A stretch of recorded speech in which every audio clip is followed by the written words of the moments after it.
Hello friends, তোমরা সবাই কেমন আছো? আমার নতুন একটি মিনি ব্লগে তোমাদের সকলকে জানাই স্বাগত। আগের শর্টসে তোমাদের সাথে শেয়ার করেছিলাম চন্দননগর কলেজ মিউজিয়াম ঘুরতে গেছিলাম, আর আজকে তার বাকি পার্টটুকু শেয়ার করছি। এই শর্টস শুরু হচ্ছে চন্দননগরের বিশেষ কিছু উৎসবের ছবি দিয়ে, রথযাত্রা, চন্দননগরের জগদ্ধাত্রী পুজো, আলোকসজ্জা, শোভাযাত্রা, নানা রকম ছবি দিয়ে। আর একটা রুমের মধ্যে রয়েছে ফাঁসির মঞ্চ, বিপ্লবী কানাইলাল দত্তের নানা রকমের মূর্তি, রাসবিহারী বোসের একটা মূর্তি রয়েছে, আর্টিফিশিয়াল নৌকা, এছাড়াও রয়েছে অনেক শ্রদ্ধেয় বিপ্লবীদের মূর্তি যারা শহীদ হয়েছেন, তাদেরও বিশেষ কিছু তথ্য আমরা পেলাম এখান থেকে। এরপরে আমরা চলে গেলাম পাশের অন্য একটি রুমে, এখানে মুদ্রণ যন্ত্রগুলো রয়েছে সুন্দর করে সাজানো, এছাড়াও নানা রকমের বাদ্যযন্ত্র, নানা রকমের পুরস্কার, এছাড়াও অন্যান্য বহু জিনিস রয়েছে। এত কিছু তো এই ছোট্ট ভিডিওর মাধ্যমে বলা যায় না। যদি কখনো সম্ভব হয় তোমরা চন্দননগর গেলে অবশ্যই এই মিউজিয়ামটা ঘুরে এসো। শনি আর রবিবার খোলা থাকে বিকেল 4টে থেকে সন্ধ্যে 6টা অবধি।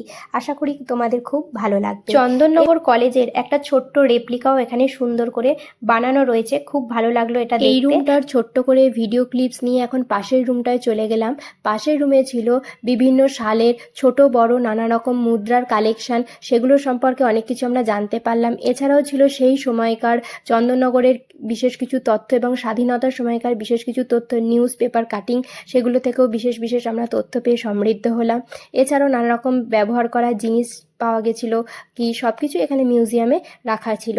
এরপরে আমরা বাইরের দিকটা বেরিয়ে গেলাম। আগেকার দিনে যেগুলোকে জুড়ি গাড়ি বলতো, সেই জুড়ি গাড়ির মতো একটা আর্টিফিশিয়ালিভাবে বানানো রয়েছে। চন্দননগরের রথের রাজামশাই আর দুটো ঘোড়া মূর্তি মতো করে সামনে রাখা রয়েছে।